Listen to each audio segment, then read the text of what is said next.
Hi, I've been spending this afternoon editing my interview with Professor Robert Pape. I always try to clean up my podcast afterwards to make sure that I didn't make any glaring factual errors, that the guest didn't make any misrepresentations of fact. In this case, I ran into and have run into a lot of little errors that you, the viewer, might think are picayune. And rather than burden the podcast with them, I reached out to Professor Pape, and he was very nice, not indignant, not resentful. And he and I agreed that we would post in the show notes a link to an email thread that's the sum total of our communications on the matter. In that thread are links to articles, interviews, YouTube videos, and I strongly encourage you all to jump into that stuff and decide for yourselves whether or not you think I'm being picky or whether or not you think there actually is a cumulative effect of these things which somehow create a lens which refracts the truth in a way that is significant. Having said that, once again, Professor Pape has been a gentleman. I admire his approach to things greatly, and I'm very appreciative to him. So, without further ado, here is the very fine Professor Robert Pape from the University of Chicago. Hit it. This is Live from the Table, the official podcast of the world-famous Comedy Cellar, available wherever you get your podcasts, and available on YouTube, which is the preferred way to enjoy it. You get both audio and video. This is Dan Natterman, here with Noam Dworman, the owner of the Comedy Cellar, is with us. Perry L. Ashenbrand as well is here. And if you've missed me, I've been away on cruise ships for the past few weeks. How was that, Dan? It's not easy. It's not easy, but I got through it, and I have some more coming up. But unless something else happens that Any maritime romance? No, there was no maritime romance. I do have to sign something saying I won't fraternize with the passengers, but of course I am free to have sex with any crew members. We are here also. Who's the famous CEO that just got fired this week for having sex with a subordinate? Nestle's, the head of Nestle's. Oh, the head of Nestle's. Stepped down. So, if he's go ahead, Dan. Anyway, I didn't know anything about that. I know about the guy at the Coldplay concert, but that's another story. Anyway, on an unrelated note, we have Robert Pape with us. He's a professor at the University of Chicago, and he is one of the world experts, if not the expert, in suicide terrorism. He's compiled a list post 9/11 of all the suicide terror attacks. He also wrote a recent article in Foreign Affairs called The Unparalleled Devastation of Gaza. He's here with us tonight all the way from Chicago, Illinois. Welcome, Robert Pape. Thanks very much, Dan. Noam, it's great to be here, pal. It's wonderful to see you again. And folks, we are living through history. Okay. And it's a stunning... Not just the third, because you're the third-time guest on the podcast. It's a month history. Well, for me, that's a historic high. Okay, what's the history? I always feel levitated when I'm here because I'm literally above the Comedy Cellar. But we are living through history, and I really appreciate you having me on because I can't think of anybody better, really, I want to talk to about it. Noam, we've known each other now about a year, and you've had me on before. We've debated things before. We've had serious discussions.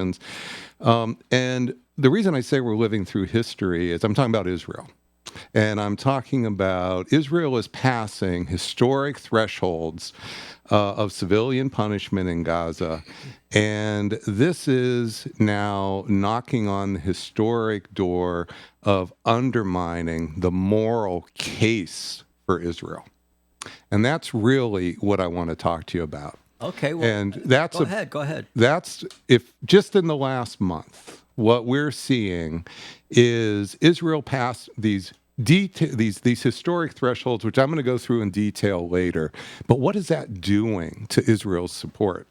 You're seeing former prime ministers of Israel come out and publicly say, this is Olmert, Barak, that Israel is committing war crimes. Mm-hmm. This is stunning. We have hundreds, not just a few, but hundreds of former Israeli high-level intelligence officials, including the heads of Shin Bet and Mossad, saying that the war in Gaza is no longer a just war. Now, just be clear, because I saw that Olmert said this. I saw that Ehud Barak said it. I didn't see who the head of the Mossad said it. Oh, there's a list of, if your listeners will simply Google, there is a letter that has been signed. You can probably find it while we're on. I should have brought my Hundreds of former Israeli security officials, including former heads of Mossad and Shin Bet. And what they are saying is this war has passed the point of any productive security returns. And I'm glad to go through all of that. But even more than that, this is no longer a just war. You have internationally, in Europe, the British, and the British were crucial in the founding of Israel in 1948. This would not have happened without British support. The British, the French, other European, Germany, close ally of Israel, they are not just simply upset and making sort of moral statements. They literally were engaged in airdrops over Israel's objections to drop food into Gaza in August. If we now look at the United States, let's look at the support for Israel in the United States. The public opinion polls for years now, including those that we do at our center at the University of Chicago Project on Security and Threats, have been showing a divergence of public support for Israel where the break point is the age of 45.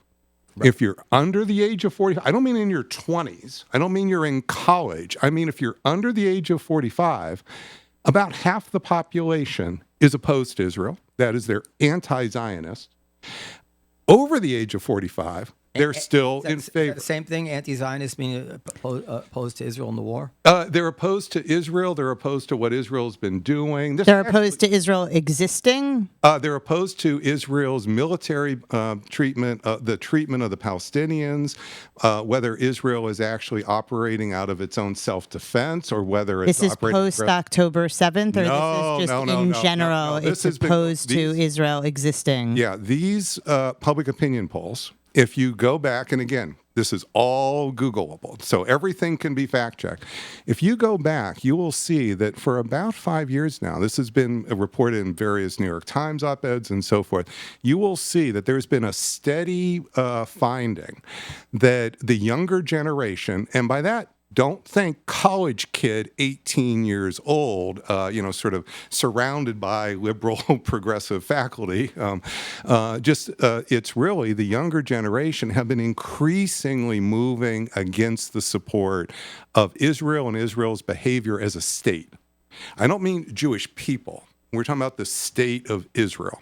I'm just trying to clarify if you mean their right to exist or... They're challenging their right to exist. They're challenging more specifically their behavior in terms of whether they are operating out of self-defense or as an aggressor. That is expansionist power. That's where this idea of occupier comes from and so forth.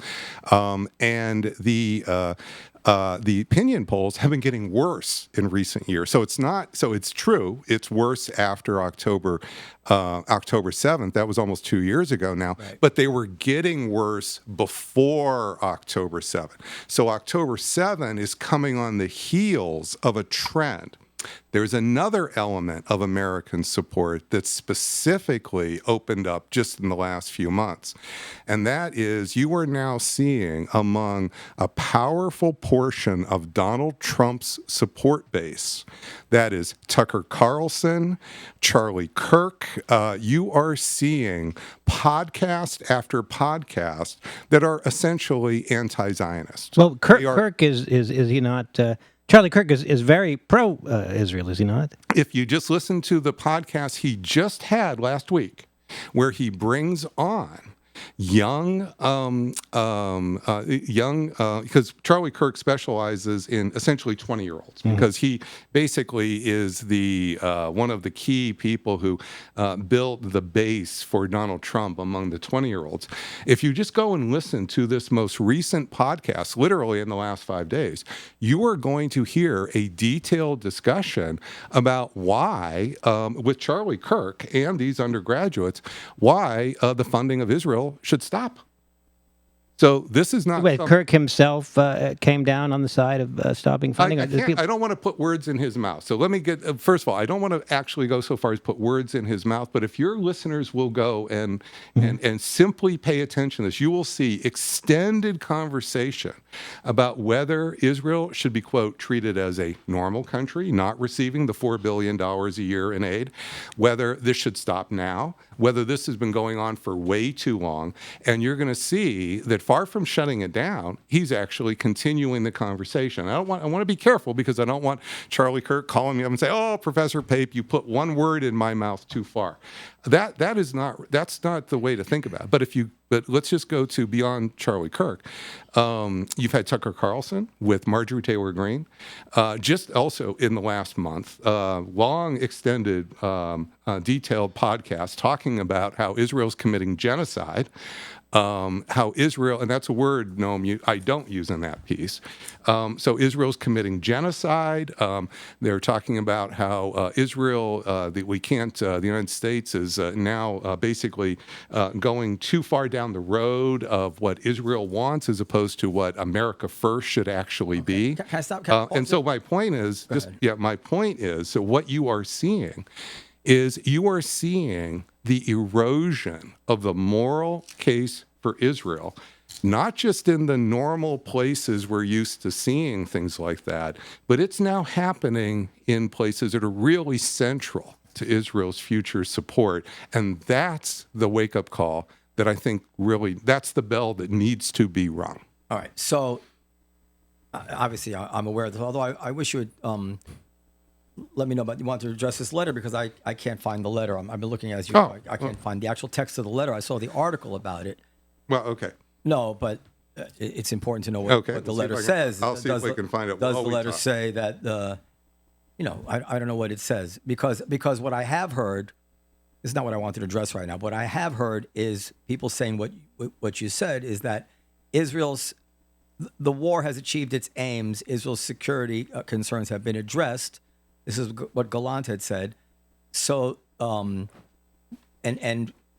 people signing that letter is not the same thing as signing the letter that Israel is committing genocide, or Israel is war crimes. It's not no longer a just war. So I didn't say it was committing genocide. Or a just war is also not the same thing as war crimes. Not that I'm doubting that some war crimes have been committed. Obviously, there's war crimes in most every war, but.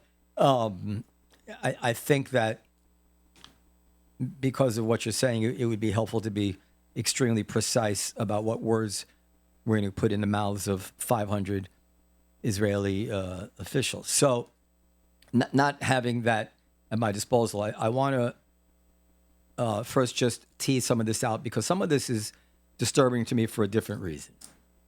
So, Robert, maybe we'll find it afterwards. Yeah, I think we're just, yeah.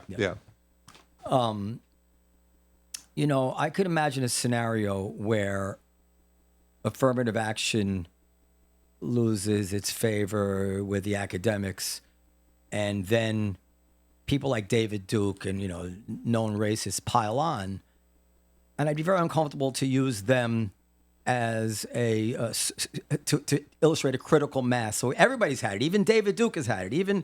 Even Richard Spencer has had it. I would agree with you. Yeah. Right. So when you're talking about Tucker Carlson and people of that ilk, you're talking about a wing of a school of thought which has emerged, which is making room for Candace Owens, for the notion that Christian baby disappear every year at Passover, for Darryl Cooper, who says that the Zionists were behind World War II, that Churchill Churchill was installed by Zionists, that Hitler was outraged by Kristallnacht. I don't, the first part of what you said, I'm like, oh, this is, a conversation worth having.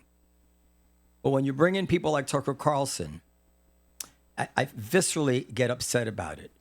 He blames our support for Ukraine on Israel. I suppose you agree with our support for Ukraine. Yeah. He believes he was mauled by demons. He says the U.S. is studying alien weapon systems. He goes on and on about the Jews and this and the Jews and that and Jews and that. I think it pollutes your own presentation. Well, I bring it up not to legitimate. When you say Tucker Carlson, I say, who gives a shit what Tucker Carlson thinks? Well, if I told Tucker Carlson believes January 6th is an inside job, you would tell me, who gives a shit what Tucker Carlson says about January 6th? Well, first of all, I disagree with Carlson's view on January 6th. However, I think it would be a mistake to underrate the influence he has politically, especially in Republican circles. Right, but that's my point. My point is not that because Carlson says it, it must be objectively true. I'm not making that point at all. So I support Israel. I also support Ukraine. So this is, I'm not saying it because I'm not saying, well, Carlson says it and therefore it is objectively true. That's not that's not the point I'm making. The point I'm making is that what is happening in Gaza is reaching historic thresholds, and those historic thresholds are now corresponding with a growing vocal opposition to aid to Israel, military support for Israel, economic support for Israel, and actually intervention against Israel's behavior by the Europeans in Gaza. You said this, and you haven't been following the show. I've been critical of Israel, so it's not. I'm not freaking out at the idea of criticizing Israel. But I do think that if we're going to, Israel has its work cut out for it in terms of a real threat that it's facing and a future that is unknown. Just to make what's become a trite example, if 10 years ago Israel had taken drastic action against Hamas, or even in 2022, everybody would have said, what the hell are they doing? What are they? Hamas is no threat to Israel. Gaza is no threat to Israel.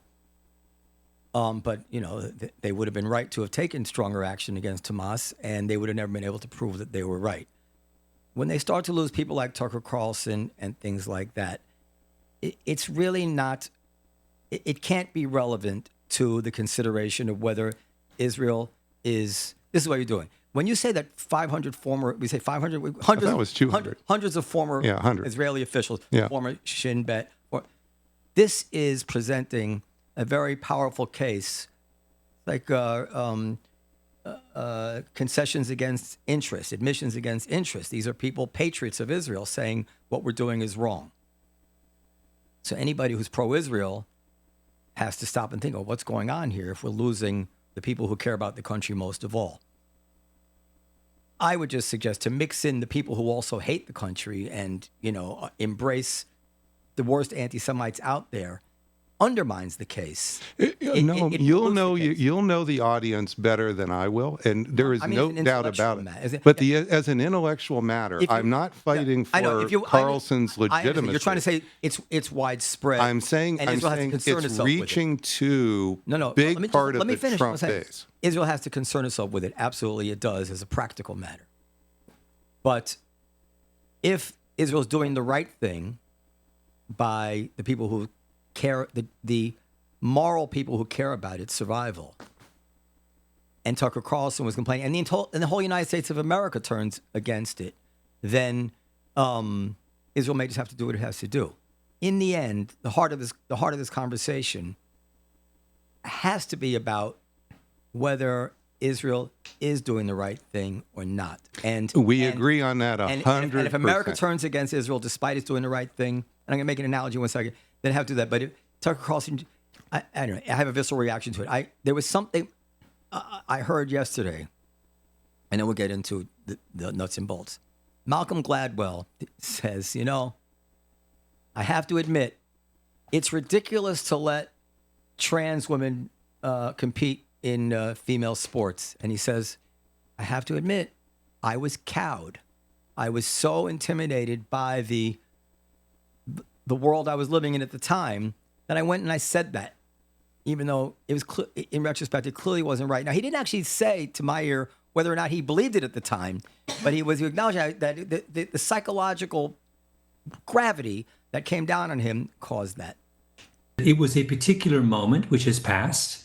If we did a replay of that exact panel at the Sloan Conference this coming March, it runs in exactly the opposite direction.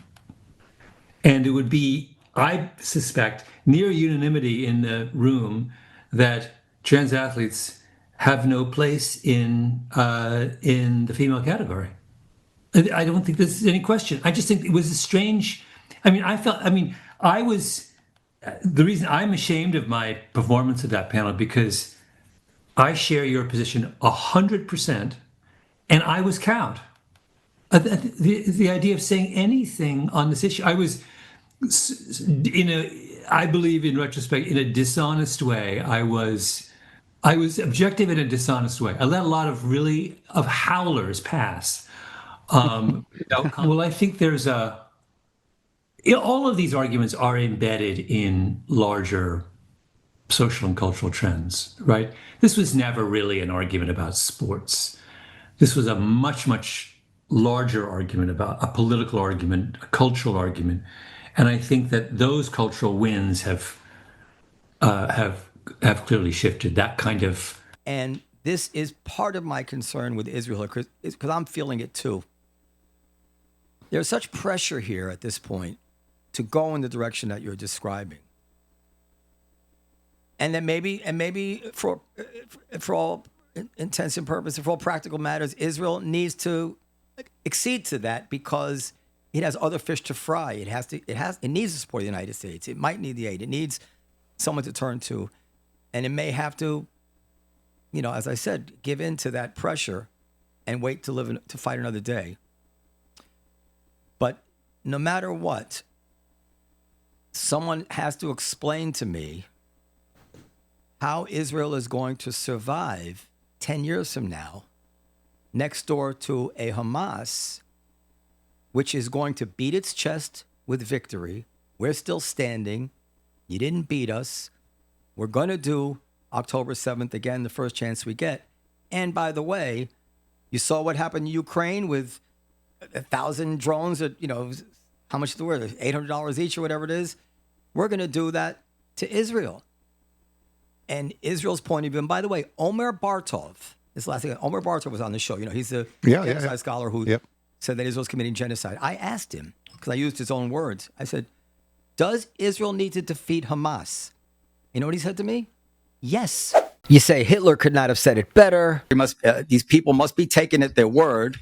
If a self-proclaimed liberation organization calls for the extermination of the Jewish state, do not pretend that it is calling for anything else. The absence of clarity is the beginning of complicity. And you go on to conclude, most liberal-minded, optimistic, well-meaning people are loath to believe this. I agree with you on that. They would rather think that fanaticism is merely an epiphenomenal facade for politics, that opinions can be changed, that everyone can be corrected and improved. No. There are those who practice what they preach and are proud of it. This is Bartov talking. They view those who act otherwise, who compromise and pull back from the ultimate conclusions as weaklings, as targets to be easily conquered and subdued by their own greater determination and ruthlessness. And then finally you say, when they say they will kill you if you do not kill them first. Now, but I just want to know if you still stand by your words, and I'll add more to this. By all available means of political, judicial, and if necessary, by the use of legitimate force, for these are people, we're talking about Hamas, who mean what they say. If you do not destroy them, they will destroy you. This is your words. Correct. It's fine if you don't believe them anymore, but just either. I'm looking for clarity. Like, do you no longer think Hamas stands by what it says? Do you no longer think they're the threat that has to be destroyed? They are a threat that has to be destroyed. Okay. So we agree on that. So how do you destroy them? So how do you destroy them? That's the next question. The first, we've established something that we both agree that the war aim to destroy Hamas is legitimate. No, because that's not the war aim. That's the whole point. If it were the war aim, If it were the war aim, what would destroying Hamas look like now? right. Different than what That is the question. Okay, so that's the question exactly. How do you destroy Hamas? Do you destroy Hamas by destroying Gaza? Tell me how you do destroy Hamas. You destroy Hamas in two ways. A, you operate against them militarily. B, you provide an alternative. He says, if you don't kill Hamas, if you don't kill them, they will kill you first. This is what he says about Hamas. I said, well, how is Israel supposed to do that? He says, militarily, and by giving them an alternative, meaning some other leadership. How militarily? That's up for Israel to figure out. So we have an impossible situation here. And with everything that you say here, that I think has to be taken very seriously, because I don't know what the right answer is. And I cannot stand knowing that so many people are dying. One still has to be able to say, and by the way, if Israel stops this war, they will be safe and they will be secure. So let me give you a direct Will answer. they be safe and will they be secure if they take Professor Pape's advice, in your opinion? They could be. They could be. And here's the way. Ain't good enough. Well, is this Professor Pape's advice, or he's just telling us what the situation? No. Let me explain what it would mean for Israel to be safe, and what it would have meant on October 7th for 2023 for Israel to be safe. What it would mean is for the IDF to have followed its own preparation and rules, which were to respond within minutes of any outward incursion from Gaza. And that did not happen. And it didn't happen in minutes. It didn't happen in an hour. It didn't happen in 2 hours. It didn't happen for 7 hours in some places, 12 hours in others. The reason October 7 killed over 1,100 Israelis is no doubt Hamas wanted to do that. Hamas has wanted to do that for years. The operational reason, Noam, why that happened is because the IDF did not respond. Okay, that is the past. I'm talking about going forward. This is the same. It's what's keeping Israel safe from Hamas is not killing Hamas, because Hamas, by all the numbers we have, including the IDF's most recent numbers, which are a few months out of date, Hamas has about the same number of fighters today as it had on October 7th.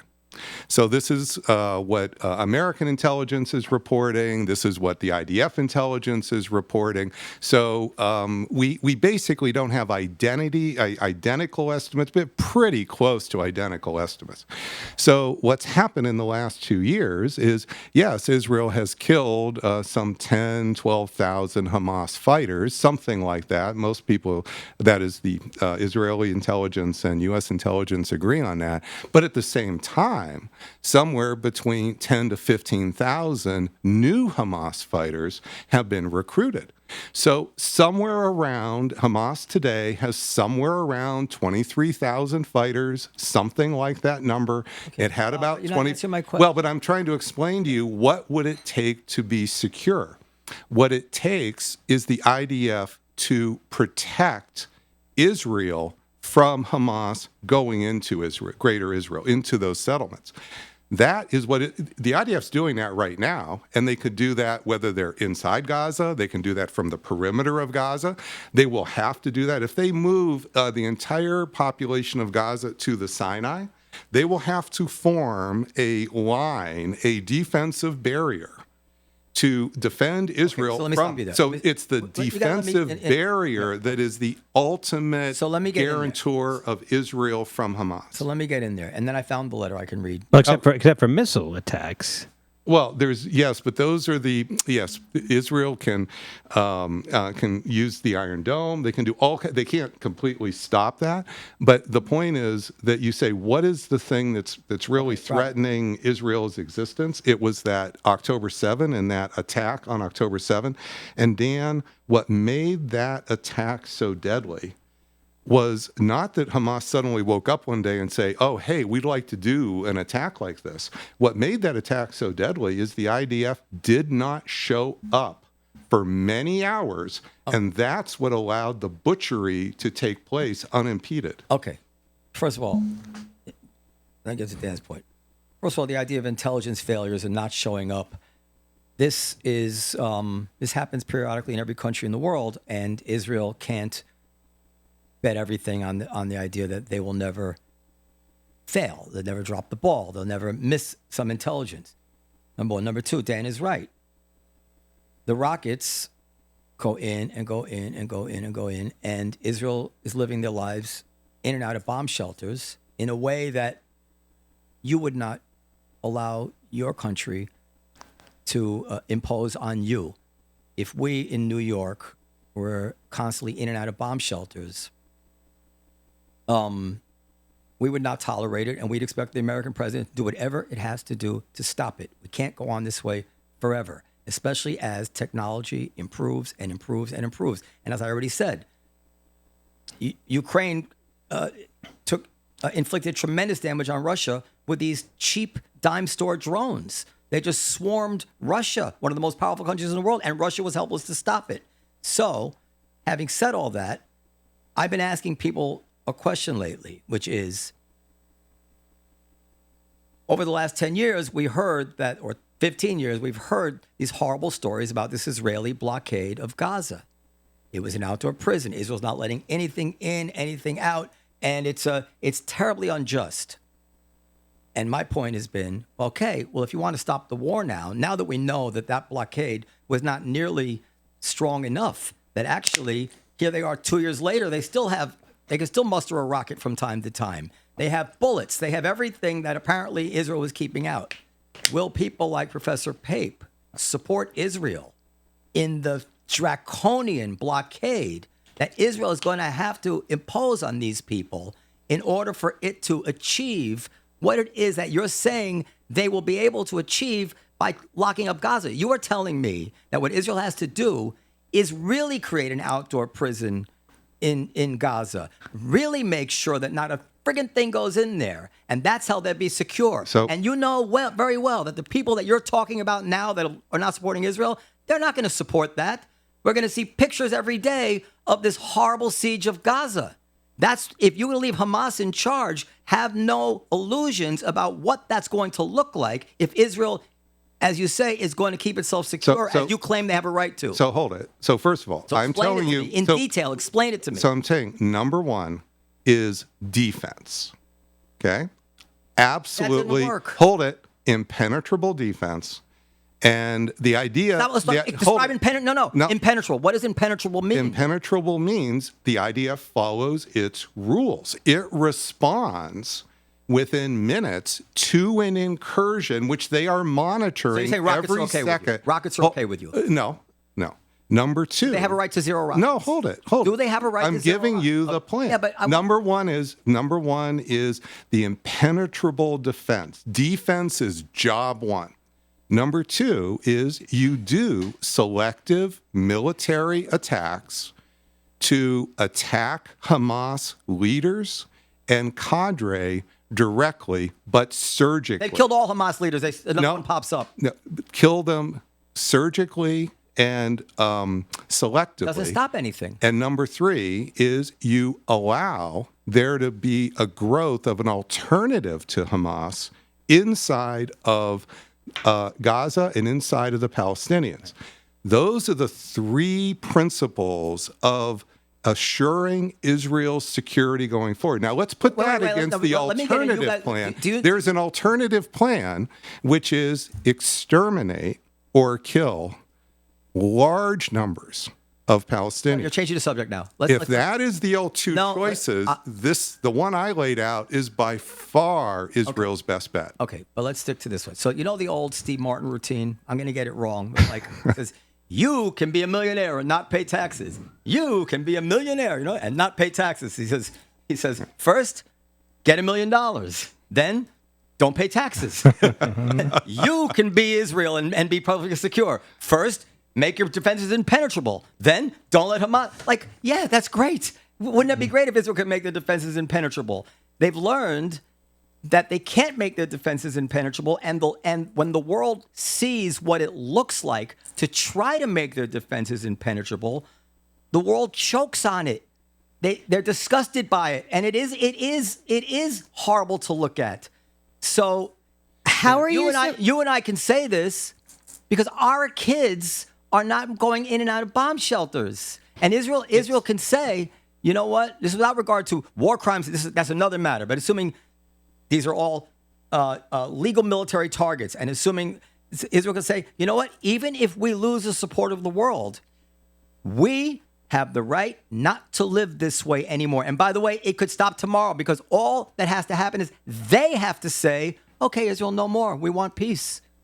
Israel. Can I just ask one question? Yeah. How are Can you? I read the letter? Yes, Yeah. but I think that your plan sounds amazing. My question would be: is how are you supposed to surgically remove Hamas operatives when they intentionally embed themselves among civilians? And number two, do you know what Hamas does to Palestinian people who try to form alternate governments? There is an alternative to Hamas in the West Bank.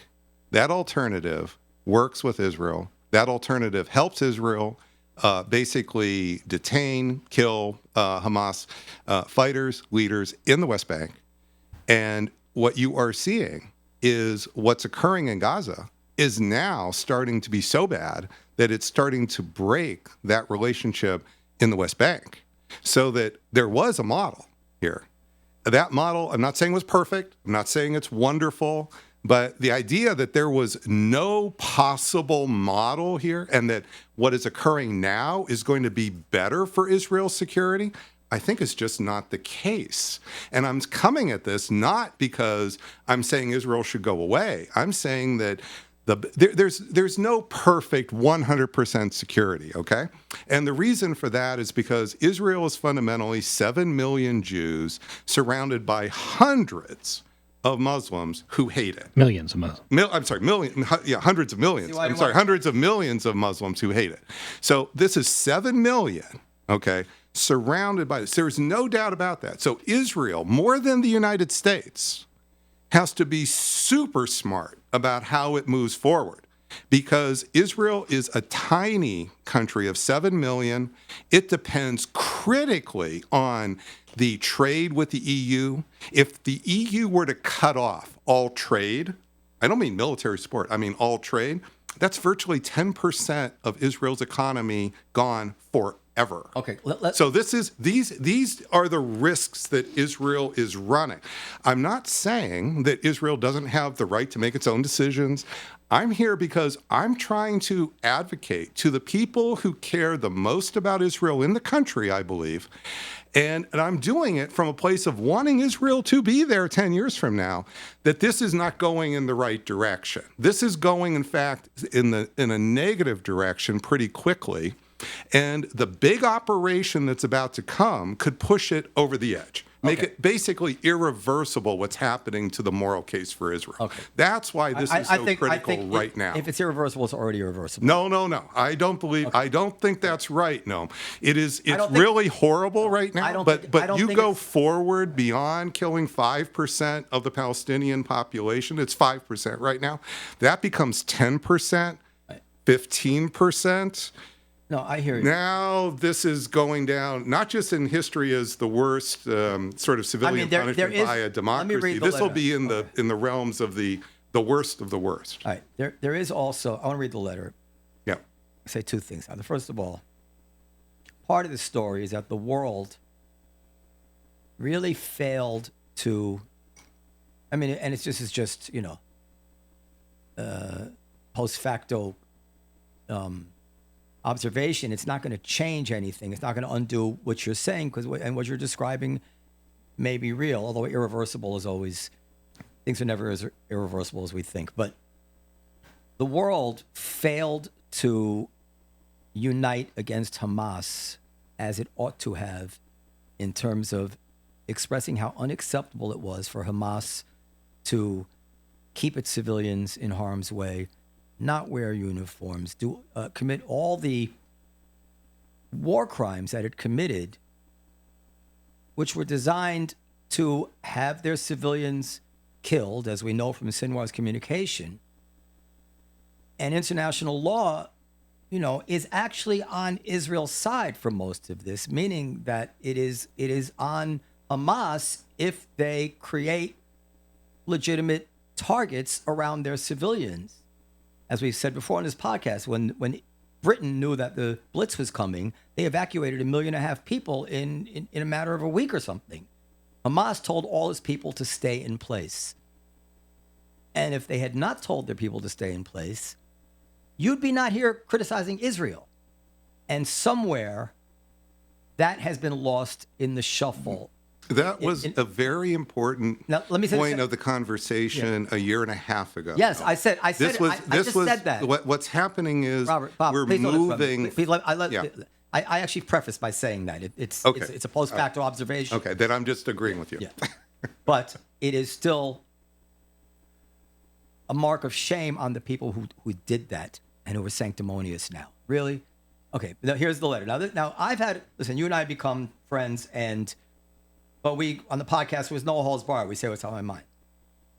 I've had a problem with you from time to time in the sense of exaggerations, and I don't like exaggerations. I will, if I exaggerated, I'll admit it right on the air that I did that, and I'm not going to mince any words. So you tell me what it says. I will trust that is the actual accurate. Well, I'm going to give it later. So I'm not going to try to wiggle out of it. But I'm going to give you an example because it's funny. I remember this, and I never expressed it, but it always kind of irked me. One time in an interview, you said that Trump told people to inject bleach. I'm like, Trump never told anybody to inject bleach. That never happened. This was kind of an anti-Trump thing that went around. And this kind of... Well, this one we might have to just disagree because I watched him do it live on the air. Maybe he didn't use the word inject. $10,000. You never. Maybe he didn't use the word inject. I will. Come closer to the mic. Okay, sorry. So maybe he didn't use. He did not tell anybody to take bleach. What he said was, I can remember the whole thing like it was yesterday. He says, "Well, I heard that there's some therapy now with light." So, supposing we hit the body with a tremendous, whether it's ultraviolet or just very powerful light, and I think you said that hasn't been checked, but you're going to test it. And then I said, supposing you brought the light inside the body, which you can do either through the skin or in some other way. And I think you said you're going to test that too. Sounds interesting. We'll get the right folks who could. Right, and then I see the disinfectant where it knocks it out in a minute. 1 minute. And is there a way we can do something like that by injection inside or almost a cleaning? Because you see it gets on the lungs and it does a tremendous number of the lungs. So it'd be interesting to check that. So that you're going to have to use medical doctors with. But it sounds interesting to me. Which can kill the virus. And, I was wondering, he was asking, was it Birx or whoever? I think it was Birx, not Fauci. I wonder, would there be a way to apply disinfectant directly to the lungs? But the doctors would have to tell us about that. That's what I believe. That's what I heard. And if I summarized it in a way that you don't like, I'll take that back and I'll agree with you. That's what he said, and that's enough for me. Now let me tell you that he's telling us. So he didn't tell anybody to do anything. He said the doctors will have to decide. But let me tell you how not crazy what he said was. I remember looking up at the time. There have been numerous medical studies about whether or not direct application of disinfectant to the lungs could kill viruses. And I think one of them, if I'm remembering correctly, actually showed some promise. It wasn't about COVID. And, if you're bullshitting around your friends, I wonder if they injected something in lungs, if that could kill some of the virus, because the lungs are being, with this cytokine storm, whatever it is, I don't remember.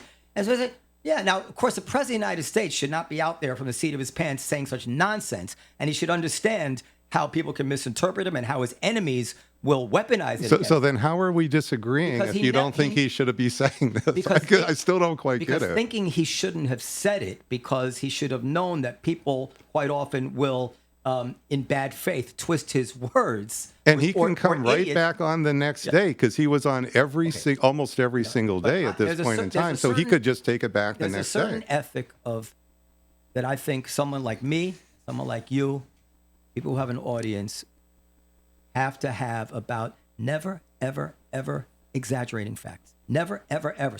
Take someone like Tyler Cowen. Anything he says, you don't even need to look it up.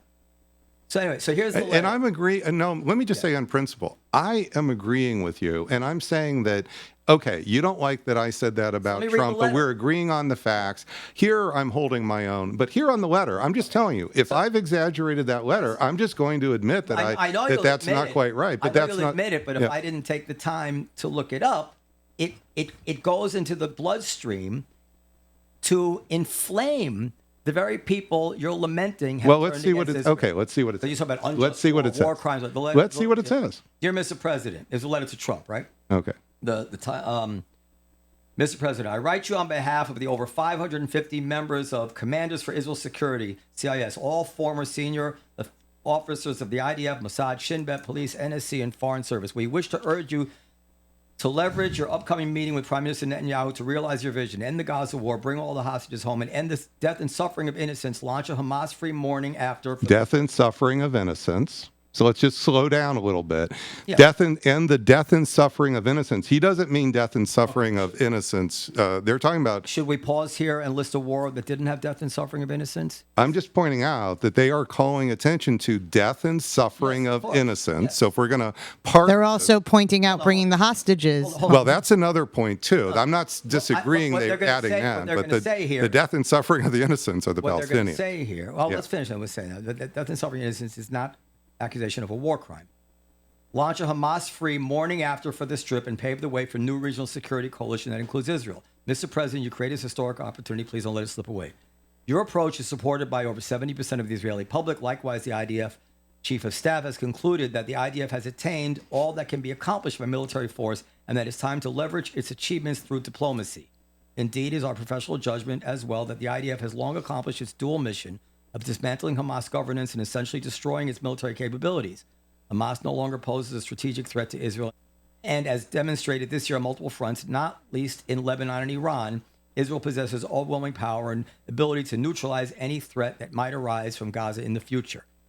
While further fighting is likely to kill a few more terrorists, it risks the lives of hostages, will continue to cost yet more IDF casualties, and prolong the suffering of innocent Palestinians. There you go.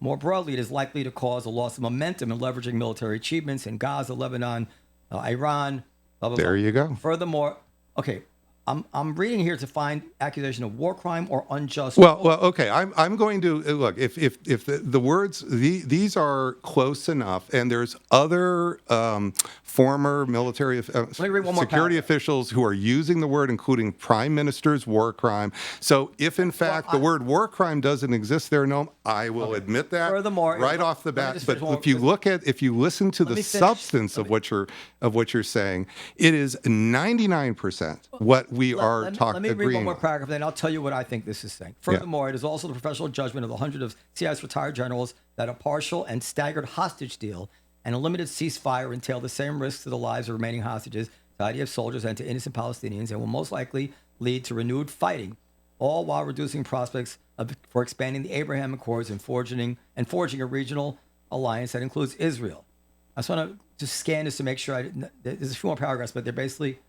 I'll read the final paragraph. With your support and firm demand to change course now, to end the war, bring all hostages home, and make room for stabilizing diplomacy that secures Hamas-free Gaza governance, the Prime Minister will be able to stand up to the extreme minority that is continuously pushing for ever more destabilizing violence. Mr. President, we're probably not wrong in suggesting that nowhere on earth are you more popular than in Israel. That was the case even prior to your courageous, forceful, and effective action in Iran, which you opposed.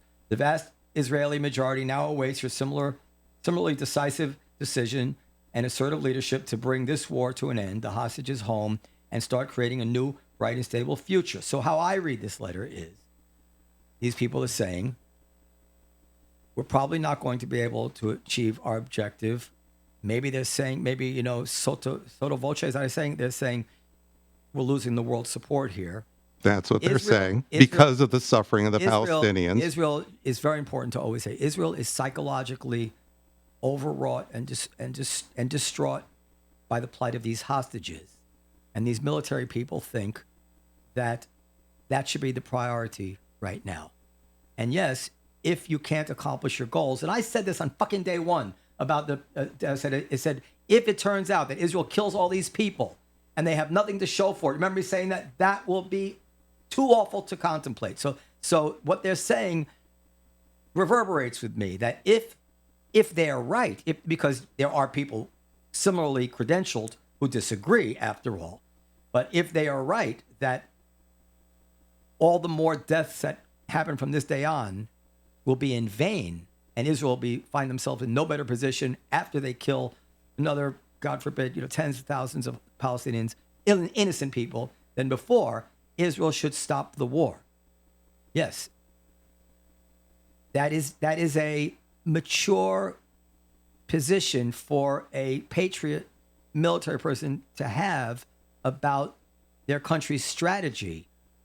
It doesn't mean they're signing on the dotted line about war crimes, genocide, immorality, unjustness. I'm right away going to say I won't take back that Ehud Olmert, former prime minister of Israel, said Israel's committing war crimes in Gaza. Okay? And I'm also not going to take back, although I'm not going to go find them, that there are other high-ranking former Israeli officials, security officials, who will say something close to that. I will take back that in that letter, the word war crime is not there. And so I'll even go further and say, Noam, I apologize for if I said that too quickly in my sort of listing of what I said. I'll even go further and apologize. What I won't do, however, is say that excuses everything. That takes away the substance of what I'm saying. No, because in fact, that is the substance of the Foreign Affairs article that I published in detail, not opinion, laying out chapter and verse, fact after fact of Hamas recruiting, the number of the percentages of Palestinians dying, the details of how the assessments are being done so that we can lift the fog of all this confusion, putting it in historic context. That's what that piece does. Can I illustrate the problem? And by the way, I'm just going to say, please, the words war crimes are not there. I will readily admit that, and I'm going further, Noam, and I'm saying, I'm sorry. I should not have said that word about that one. Now but will you go one step further and offer a dinner at Il Molino's after the show? Well, actually, I think that's fair. Dan, I think that's fair. Let me say something. I don't know the answer to this, obviously. You have more expertise than I do in military matters, but as we've seen the last 50 years, the experts in military matters famously get it wrong. I will say this is not to be like snarky, but it's an important illustration. You predicted terrible consequences if we were to take action in Iran. Many people did. Many of Trump's enemies did. Many of Netanyahu's enemies did. And it didn't happen. Well, hold it. Could we do the same thing here? Yeah. Could you find me the quote where I predicted the negative, the horrible consequence? Because my analysis in detail and on all my tweets was not predicting the negative consequences. My contribution, because what I did with Iran, so I used to teach for the U.S. Air Force. I taught conventional targeting strategy for years for the U.S. Air Force. Mm-hmm. My book, Bombing to Win, covers every air campaign in history in the 20th century, still required reading by the military. I just gave a big talk to the U.S. Army War College about this just literally 10 days ago here. So this is an area that I'm not just kind of cavalierly talking about. What I said in the Foreign Affairs piece was I laid out in detail how the bombing, especially of Fordo, and this is before it happened, was highly unlikely, virtually unlikely, to demonstrably destroy the 408 kilograms of highly enriched uranium. So the key number in all of my work in the last 3 months, and also every analysis we've done in my class where we hypothetically bomb Iran the end of every quarter for the last 20 years, has shown that we would never be able to confidently show we destroyed the 408 kilograms of highly enriched uranium. And despite President Trump's claims, we now know from Israeli intelligence, we know from DIA, we know that we have no evidence literally zero evidence, as my article said we would not, that we destroyed even 1 kilogram. Okay. I actually gave credit that we would get some evidence of more than that, but we have literally nothing. I'm sorry, no. But what do I have? First of all, Yeah. we hear reports back and forth, and again, it's totally possible they didn't destroy a single ounce of this stuff. The latest report I heard from Israeli intelligence was that it was more successful than they had at first thought. But The more successful has to do with destroying the centrifuges. In terms of the 408, there's just there's not a. But listen, you can find me the evidence from the Israeli intelligence of the 408. Obviously, yeah. I love this, by the way, because this is actually real data fights. And I love the data fights. Obviously, the concern was not simply that we wouldn't destroy the enriched uranium. The concern was that this would lead, and I think you said this, to a cycle of retaliations that would cause America to have to strike again. Well, I said there's a risk of it. I didn't say it would certainly lead to it. I said that there's a risk that we'd start down a road. And by the way, that risk is not over. I mean, we're actually only at the beginning of the conflict with Iran now with the United States. So this is not a case where, Iran hasn't done anything to America in the last, month and a half, and therefore we're good. Not a chance. This is a much different world that we're in now. And so this is not a case where the conflict with Iran is somehow over because Donald Trump's decided to focus on invading Chicago. I mean, this is just a different. This is a different world. This is from Grok. I don't know if it's accurate or not. I usually like to use ChatGPT, but we don't have time for that. Okay. What does it say? So it quotes you, but it may be hallucinating. Yeah. It says this would create an ongoing, quote, cycle of strikes and counterstrikes, potentially drawing in regional allies like Israel and expanding the conflict beyond nuclear sites. Pape warned that such a scenario could evolve into a broader war with no clear final salvo as bombing. Yeah. And all that is true, but it could, and it still could. Okay, so first of all, it didn't involve exactly the strikes and counterstrikes because what happened is Iran used its ballistic missiles directly against. Nobody says will because no one is stupid enough to know. Everybody knows it's. But no, those. But if you write an article saying it could, you are on the side of thinking it's more likely than not. You don't write an article about something that you think is less likely to happen. The strike and counterstrike happened, as that wording is insinuating, almost immediately. Yeah. Going down a road means that there is a medium and longer term, and we are still in that medium or longer term. My only point is that the Hawks turned out the other one. My only point is that parse this one. That when that people with military expertise, such as yourself. I'm not pulling back on this. This is not. You don't have to pull back. This is not the same. Bob, let me finish my sentence. I apologize on the other one. Let me finish. You don't need to apologize because I'm not asking you to. I was making a point, and the point was that people with expertise, the Hawks sometimes get it right. The Hawks sometimes get it wrong, and the fact that these Hawks have told Netanyahu they think this is going to fail. It might fail, or they might be wrong about its failure, like so many. And I'm saying, I don't know. I pray that Netanyahu is not doing this for the political reasons, to keep himself out of jail, or prosecution, all these stories, which are all possible. I don't know. I'm not going. I have no idea what Netanyahu's intentions are. I'm talking about. Well, it's important. What are the? No, we don't. We're not going to be mind. But you have created. I'm almost finished. I swear. Yeah. But you're creating a picture here, which I think is, if I'm being fair here, where Israel will pull out, rockets will still come in. Right. Israel which is what happened. Israel will. From time to time, Israelis will die. They'll have to live this way. They'll have to have a doubly or triply oppressive blockade than it had prior to October 7th. This will make them a pariah in the world just simply on that.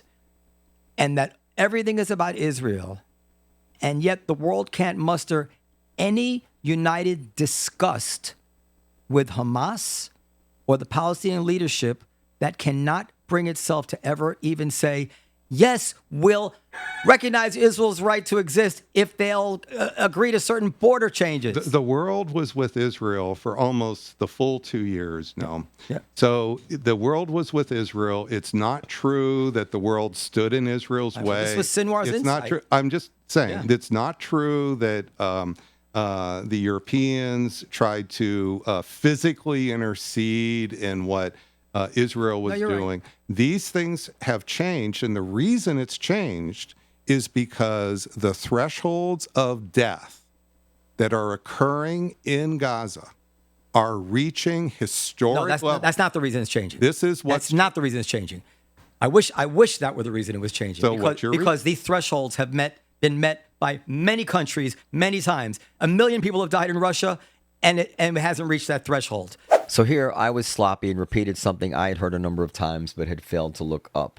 The numbers coming out of the Russian-Ukraine war usually report casualties, which include dead and wounded. So while we hear reports of close to 1 million on each side, the number of confirmed dead on each side is somewhere in the 300,000 range, although people suspect it's higher. It is not the threshold of death. It is that Western progressives and right-wing anti-Semites have basically from October 8th been protesting against Israel.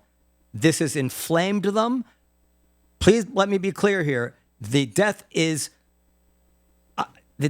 awful, and if only it would inflame them everywhere in the world that it happens, it would speak very well for them. But Western governments are not backing out because of the threshold of death. Western governments are backing out because they read the polls of their population. If the population was gung-ho behind Israel, they would not be backing out. They are following the lead of their, as I said, they're progressives and they're No, right wingers. I think, and the threshold of death is I think not. you're a very smart man, and Am I wrong? What I just said? I think that you are missing that. Let's talk about. I like the fact you said I'm a smart man. Let's end it there. Let's talk about the threshold. And a fine musician. I say the historic threshold. Yeah. So up until the last 6-8 months, the civilian punishment that was the worst by a democracy against a country was when the United States and Britain, two democracies, also with the help of the Soviet Union, I might add, not a democracy, killed somewhere between 2 and 4% of German civilians in World War II. That's the percentage that we killed in World War II. We don't know exact numbers. It could be as low as 2%, could be as high as 4%, but that's the exact percentage. And before that point, before Gaza, this was the highest percentage of by a Western democracy. I'm taking your word for these percentages. I'm not going to do the research. I'm taking your word for it. Well, they can go to Bombing to Win. It's all in the book and it's all in detail. This is not something, again, this is not again, I'm willing to go toe to toe with you on this. 4 million and people I'm just trying died to show in you the- that in when the you show me something where there is an actual error, I'll admit No, that. 4 But million I'm not just going to roll over and say, yeah. 4 million Because people have been killed in I'm the just trying to Congo, point- and it didn't reach the world's The threshold. point here is this is now at 5%. Yeah. Well, so you're saying because it's democracy, though, it's getting a different level of scrutiny than what would happen, say, in other parts of the world. Well, authoritarian governments, we're used to thinking that authoritarian governments are so evil. This is what we say about, say, China and Tiananmen Square. They're so evil that they'll bring out tanks and they'll shoot civilians. Robert, and this is they'll go interesting. on. Let's just end with this. So we because have to go. don't think that democracies would do this. This is- Maybe we're wrong. Maybe Robert, we should update our beliefs and say democracies can be just as vicious Robert, as authoritarian. I think the numbers of death are too awful to contemplate. And again, it is quite important, at least between you and me, for us to always focus on the fact that much of these deaths are part of Hamas's strategy, not Israel's strategy. So why are we helping them out? However, So why are Let we me helping just, them however, out? and I also want to say, This on is the, Hamas's please one let way me, to weaken Robert, Israel, please let me, and we're helping them out. please. So, and that just as a matter, like a philosophical matter, percentages. they are informative in some way. But, my right to not be killed immorally, unjustly, somehow shouldn't depend on how many people live in my city. You know what I mean? Like if I'm one citizen in a city of millions, it was just 1/10 of 1% is one city in a small town. So at some point, the consideration can't simply be simplified in percentage. It has to be analyzed in terms of the justness or unjustness of the action and who is responsible. And I do believe Israel is the way we didn't get to it. I'm going to say one other thing before we go, just on this genocide thing, which was astounding to me. We have to go. I have a rehearsal now. Okay, do we have time to do the ad? You guys can do the ad, yeah. Listen. Just because you didn't use the word genocide, but I wanted to share this with you. There was an article that came out a couple of days ago that a secret internal Israeli military report came out along the lines of what the letter, saying that actually our whole plan in Rafah failed. Hamas still has all these fighters. Nothing worked. But as I've been saying, every one of our objectives was a failure. Yeah, this has been always going to be the case. And I thought to myself, how fascinating that the people like Bartov and many of the people that you're quoting make so much of the fact that among the 10 times Gallant referred to Hamas, one time he says we're fighting human animals, as that's an intention for genocide. And yet, when a secret document of the IDF emerges, it has nothing about wanting to kill Palestinians, nothing about genocide. It actually shows with 100% clarity that their objective was to defeat Hamas. And they consider themselves a failure, not because they haven't been able to defeat Hamas, as opposed to a success because they've killed so many Palestinians. I have never impugned Israel. If somebody believes, but it's a very important argument. If somebody believes that Israel's intentions to commit genocide, then why behind closed doors do they think they're failing? They're succeeding wildly, right? According to follow my point? Yes, and notice that in 2 years I've been writing on this. Yeah. CNN op-eds, multiple pieces.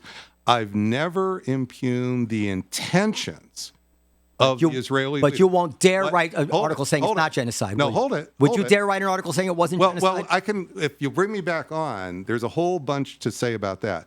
Would you write an article saying it's not genocide? I would tell you why we could never know. I wrote 3 academic articles in 2012 in saying that the problem with the word genocide is there's no operational criteria for what counts. And that's what you're having with Omar Bartov. And this debate, you know how many genocides the West has stopped since we've had the genocide treaty, Noam? How many have we stopped? 0 genocides. And do you know why we never stop a genocide? Because the treaty and all the law written around the treaty has no operational detail. I went toe-to-toe with the responsibility to protect people in crowd. I did in these articles detailed sort of intellectual exit discussion. Question. And I'm telling you, the big thing I want to end on is we agree Israel should be here 10 years from now. Yes. What we're disagreeing on is not Israel's motives. What we're disagreeing on, and what I want to keep us on, is what's the best strategy. Okay. And it's not true that just saying I am an Israeli leader and I get to decide means they get the best strategy. They can have bad strategy and good intention. Apropos of that Malcolm Gladwell analogy I gave. What was that analogy again? That he said that he went along with the sure. Would you dare write an article today saying these people who are accusing Israel of genocide don't have the evidence, they don't have the proof, they are not on firm ground? The article I'm glad to write is they could, not just these people, but we've never been able to prove genocide before the fact. And the problem is not the intentionality of the different people on the different sides. Literally, the problem, Noam, is in the treaty itself. Right, but you're saying they are. The treaty is so vague; it's all in the eye of the beholder. The logical, the undeniable, unavoidable logical implication of what you're saying is that the people who are accusing Israel of genocide are not on firm ground. They don't have what they would need to have to make that accusation. Yeah, I agree with that. And I said this in this articles years ago. Yeah, but now is But the time to write it. Well, no, not if you care about not if you want to save Israel. So why this isn't going to save Israel. If Israel's pursuing a strategy that will be counterproductive to its existence, which is what I'm arguing, then that's got to be the conversation. Okay. Because you switch it over to somebody else. This is not, nobody cares about, what really matters here, and what I'm talking about is we're agreeing Israel should exist 10 years from now. I'm saying the current plan is going to go in the counterproductive. We have to end. Okay, then I hope in your heart you care about Israel, and that's not just a rhetorical thing. I don't know if you care about it the way we do. Here otherwise. Why am I debating with we need to get dinner again. I don't know how long you're in town for, but Oh no, I got to go back tomorrow. Okay, we have got to other end. things happen. Normally we go later. We have to end this one because I have a rehearsal. Congratulations on your rehearsal, Noam. Thank you. No, we'll be, Good night. All right, good night. What is that? You want to say something? You were saying at Lincoln Center, but I was just going to say you're playing at Lincoln Center. Yes, I'm playing That's at why you're rehearsing. Okay. Bye, everybody. Big honor, no. Big honor. All right.